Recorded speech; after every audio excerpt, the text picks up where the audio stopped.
Hi everyone, Sue from Just Move a Bit here. We are going to be talking about what in the heck is leaky gut. So I'm sure everyone's heard the term before. So stress, toxins, and poor nutrition are the top three offenders that damage the lining of your gut.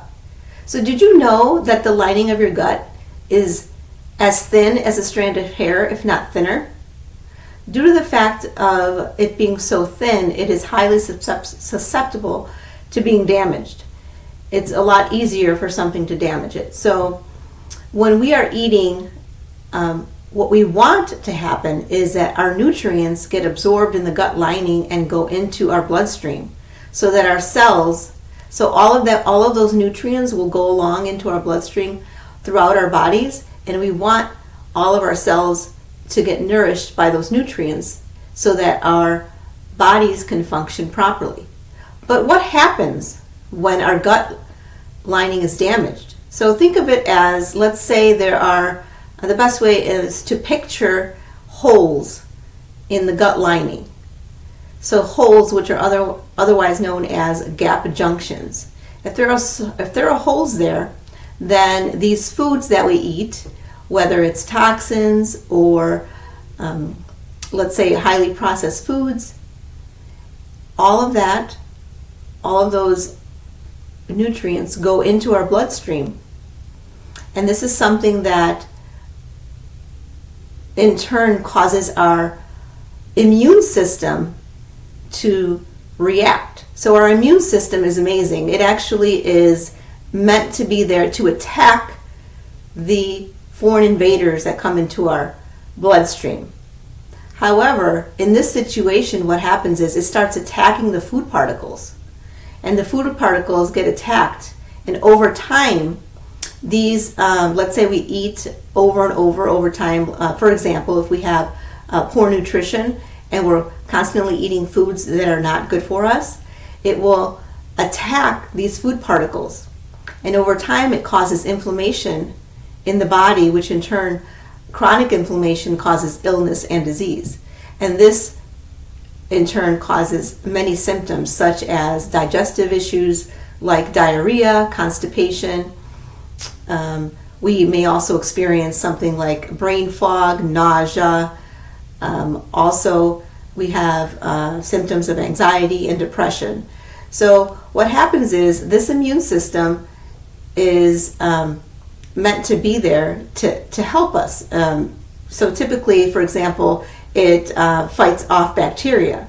But when it doesn't recognize something that's in our bloodstream, that these constant attacks will damage our cells throughout our bodies. And it doesn't discriminate. So it can be cells anywhere in our bodies. So for example, if our immune system is attacking our thyroid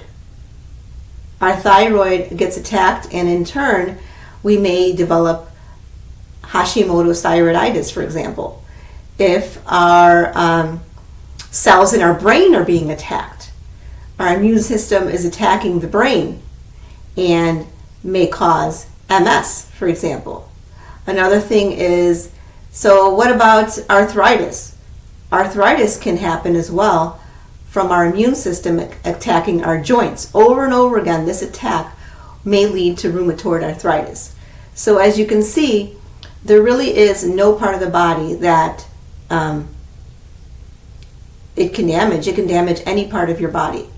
So we have to be careful on making sure that our autoimmune response isn't turned on, because when these attacks happen, autoimmunity is turned on. So there are many autoimmune disorders that actually at least 100 autoimmune disorders. Can any of you name an autoimmune disorder? I mean, there are so many. Like we have, like I mentioned, Hashimoto's thyroiditis. We have Crohn's disease. We have MS. We have lupus. I mean, there are so many. And so it matters what we eat. It matters how our body functions.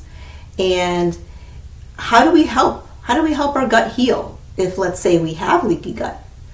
our gut heals in various different ways, but one of the forms that I actually believe that is least talked about, which I think is super important, is fiber.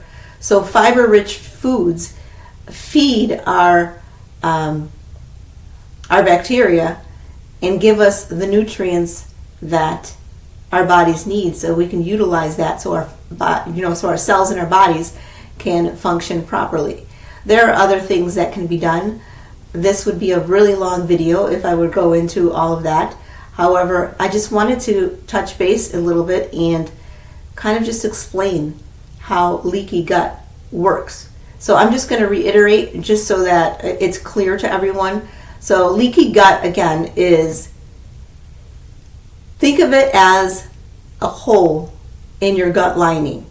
And because that hole is there, the toxins found in the air and the food we eat, maybe pesticides found in some of the food we eat as well, all of that will enter our bloodstream and wreak havoc within our bodies, which, like I said, causes illness and disease.